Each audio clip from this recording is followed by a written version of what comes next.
कैलाश पर्वत एक अबूझ पहेली, एक ऐसा रहस्य जिसे आज तक नहीं सुलझाया जा सका। हम सभी जानते हैं कि कैलाश पर्वत पर आज तक कोई नहीं चढ़ सका, लेकिन ये पूरा सच नहीं है।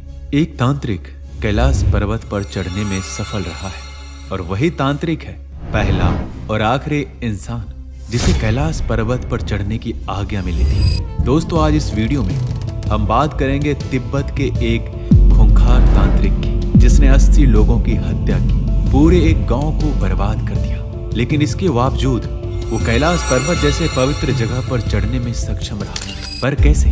जब ये तांत्रिक कैलाश की चोटी पर पहुंचकर जब नीचे आया तो उसने कैलाश पर्वत के रहस्य के बारे में ऐसा क्या बताया कि आज भी लोग तिब्बत में उसे भगवान का रूप मानते हैं। और उसके जीवन में एक ऐसी घटना घटती है कि वो खूंखार तांत्रिक एक पूजनीय संत बन जाता है। ये कहानी है मिलारेपा की। आज हम रहस्यों से भरे मिलारेपा के जिंदगी के सच को बताएंगे कि कैसे मिलारेपा एक तांत्रिक बना, कैसे उसने 80 लोगों को मारा, फिर कैसे उसे पूजनीय संत का दर्जा मिला, उसने कैलाश पर्वत पे क्या देखा और कैसे आखिर में मिलारेपा की मौत हुई।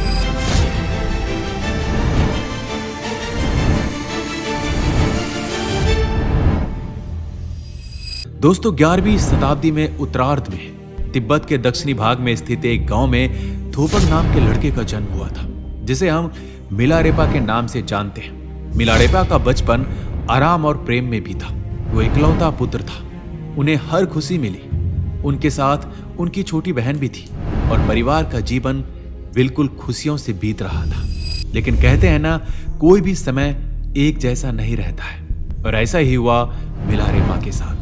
जब मिलारेपा केवल 7 साल के थे तो उनके पिता की अचानक मौत हो गई। इस मृत्यु ने परिवार को आर्थिक और भावनात्मक रूप से हिलाकर रख दिया। अंतिम समय में उनके पिता ने एक वसीयत तैयार की, जिसमें यह लिखा हुआ था कि मिलारेपा जब तक बड़े नहीं हो जाते तब तक उनके चाचा और चाची मिलकर उनकी देखभाल करेंगे, उनके संपत्ति का प्रबंधन करेंगे। ये वसीयत इस उम्मीद के साथ लिखी गई थी कि उनके परिवार को कोई कठिनाई नहीं होगी। लेकिन उनके पिता के मृत्यु के तुरंत बाद हालात पूरी तरह से बदल गए। चाचा और चाची जो पहले अच्छे संबंधों का दिखावा किया करते थे, अब वो बदल चुके थे। उन्होंने संपत्ति पर पूरा अधिकार कर लिया और मिलारेपा की माँ और बच्चों को नौकरों की तरह काम करवाने के लिए मजबूर कर दिया। जो घर कभी उन्हें अपना लगता था, अब वो उनके लिए जेल बन गया था।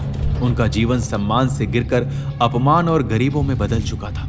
मिलारेपा की माँ, जो कभी एक सम्मानित महिला थी, अब अपमान और कष्ट सहने पर मजबूर थी। उनका मन बदले की भावना से भर चुका था।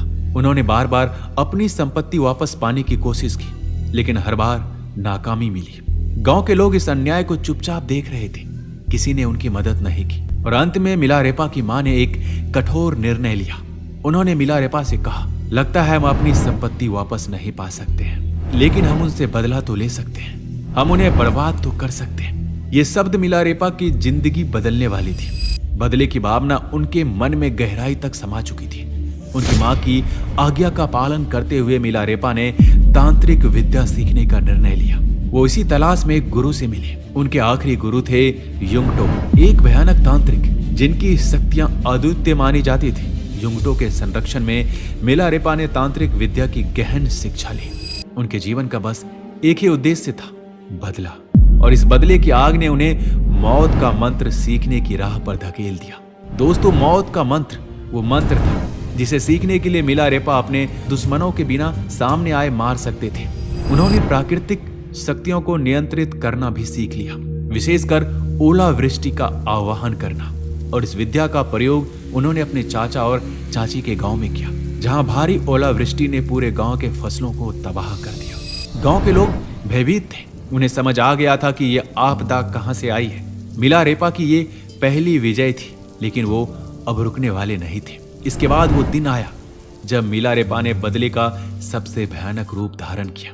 उनके चाचा के बेटी के शादी का दिन था। पूरा गांव एकत्रित था और मिलारेपा ने इसी मौके का चयन किया। उन्होंने मृत्यु के मंत्र का इस्तेमाल किया। अचानक सांप, मकड़ियां, अन्य जहरीले जीव विवाह समारोह में प्रकट होने लगे। अफरा तफरी मच गई और घर की छत गिर गई। इसमें करीबन 80 लोग मारे गए। मिलारेपा का बदला पूरा हुआ। मिलारेपा की मां को गर्व हुआ। उन्होंने गांव में घोषणा की कि उनका बेटा बदला ले चुका है। लेकिन मिलारेपा के मन में कुछ और ही चल रहा था। बदले की आग में जलने वाले मिलारेपा को अब यह एहसास हो रहा था कि उन्होंने क्या खो दिया है।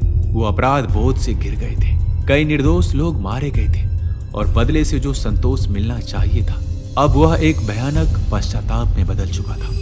और यहाँ से शुरू हुआ मिलारेपा का आत्मिक सफर। इसी समय उनकी मुलाकात एक बौद्ध लामा से हुई, जिन्होंने उन्हें गुरु मारपा के पास जाने की सलाह दी। मारपा एक महान बौद्ध गुरु थे, जिन्होंने भारत से बौद्ध धर्म की गहरी शिक्षाएं प्राप्त की थी।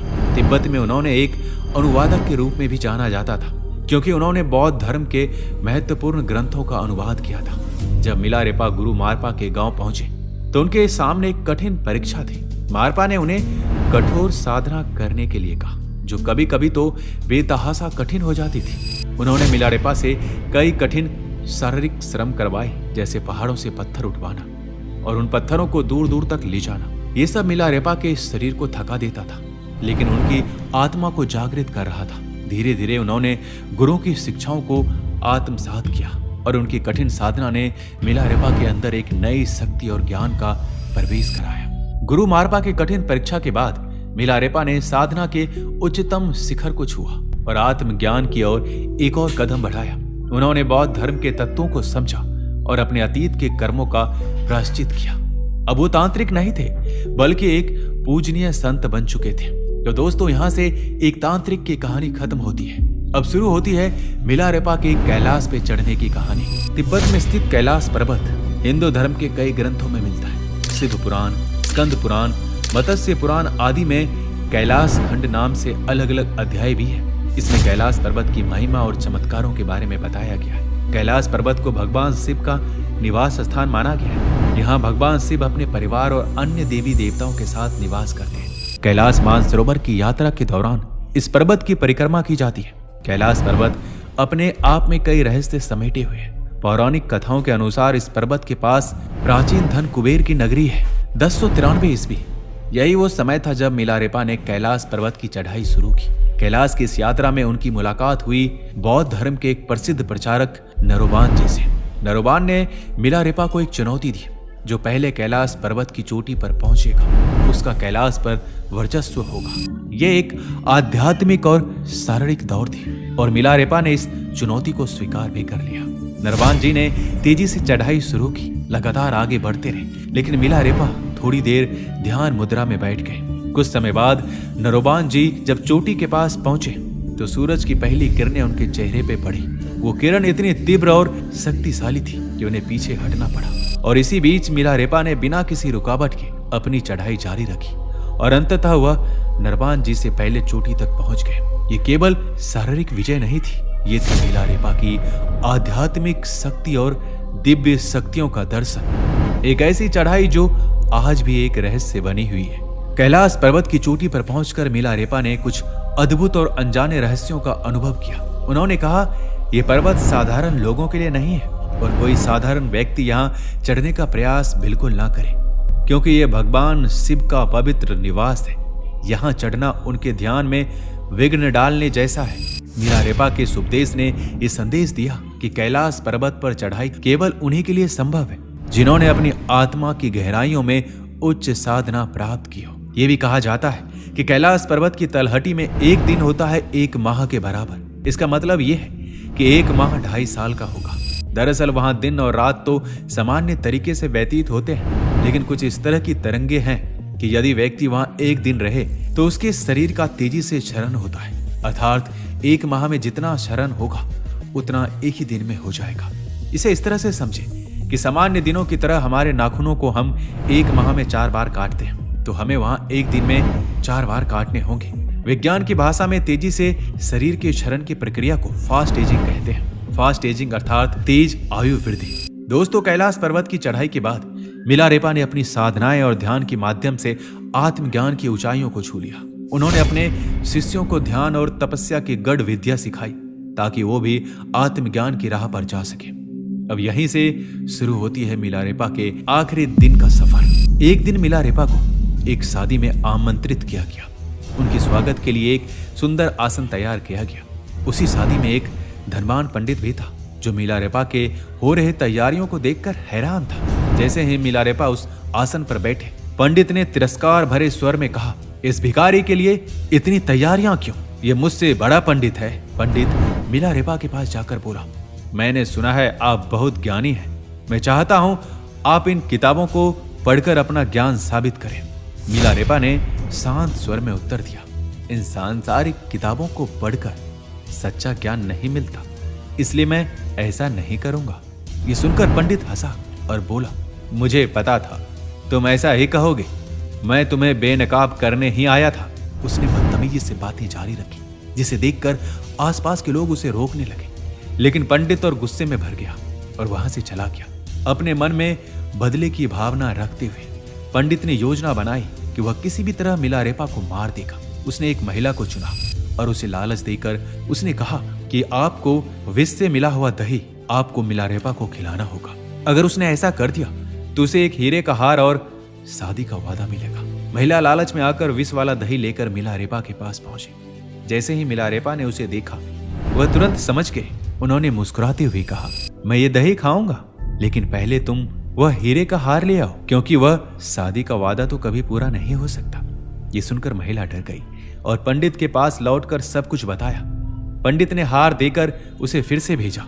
जब वह हार लेकर वापस आई, तब मिलारेपा ने दही स्वीकार किया। जैसे ही उन्होंने विष वाला दही खाया, महिला रोते हुए माफी मांगने लगी, लेकिन मिलारेपा ने उसे सांत्वना दी और कहा, घबराओ मत, मेरा समय आ गया है। ये सुनकर वह महिला उनकी शिष्य बन गई। इसके बाद मिलारेपा ने अपने शिष्यों को बुलाया और कहा कि वह शीघ्र ही शरीर त्यागने वाले हैं। उनके संदेशों को सुनने के लिए न केवल शिष्य बल्कि देवी देवता भी इंतजार कर रहे थे। आकाश से पुष्पों की वर्षा हो रही थी, हवाओं में सुगंध फैल चुकी थी और मधुर संगीत बज रहा था। अब हम आपको कुछ अननोन फैक्ट्स बताते हैं मिलारेपा के बारे में। दोस्तों, मिलारेपा का अर्थ होता है कॉटन लैड, सूती वस्त्र धारण करने वाला।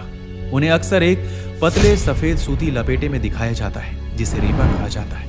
यहाँ तक कि सर्दी में भी मिलारेपा की त्वचा का रंग हरा हो गया था, क्योंकि उन्होंने डक्कर तासो गुफा में ध्यान करते हुए जीवित रहने के लिए जंगली बिच्छू घास खाई थी। इसी वजह से उन्हें कई चित्रों में हरी त्वचा के साथ दिखाया जाता है। दोस्तों, मिलारेपा ने हिमालय की पवित्र चोटियां और झीलों के बारे में 1 लाख गीत लिखे थे, जो उनके अद्भुत ध्यान और साधना की गवाही देते हैं। तो ये थी मिलारेपा की वो कहानी जो प्रेरणादायक है और हमें बहुत कुछ सिखाती है। अपने विचार हमें कमेंट बॉक्स में अवश्य लिखिएगा।